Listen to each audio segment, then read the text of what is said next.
Hi అండి. అందరికీ నమస్కారం. 'బ్రహ్మముడి' సీరియల్ ఈరోజు ప్రోమో ఏం జరగబోతుందో చూద్దాం. రాజు అయితే వాళ్ళ అమ్మని తీసుకురావడానికి కావ్య వాళ్ళ ఇంటికి వస్తాడు. కావ్యతో ఇలా అంటూ ఉంటాడు. నేను దిగి రావాలని, మీ ఇంటికి రావాలని, నిన్ను తీసుకొని వెళ్ళాలని మా అమ్మని తెలివిగా రప్పించారు కదూ అని కావ్యతో అంటూ ఉంటాడు. వెంటనే కావ్య ఆవిడంతటా ఆవిడే వచ్చారు మా ఇంటికి. మేమేం రమ్మని పిలవలేదు అని అంటుంది. వెంటనే రాజు తనంతట తానే మీ ఇంటికి వచ్చిందంటే నమ్మేస్తాననుకున్నావా అని అంటూ ఉంటాడు. వెంటనే కావ్య ఆవిడ వస్తానంటే తీసుకొని వెళ్ళండి, నాకు ఎలాంటి అభ్యంతరం లేదు అని రాజుతో అంటూ ఉంటుంది. వెంటనే రాజు ఇంట్లోకి వెళ్ళి రా మమ్మీ రా మన ఇంటికి వెళ్దాం అని అంటూ ఉంటాడు.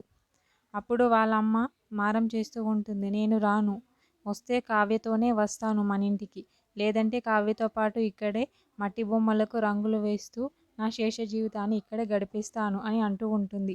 రాజు మాత్రం ఆ మాటలకి అలా చూస్తూ ఉండిపోతూ ఉంటాడు, ఏం చేయాలో అర్థం కాక. ఓకే, థ్యాంక్ యూ అండి. నా ఛానల్ని సబ్స్క్రైబ్ అండ్ లైక్ చేయండి.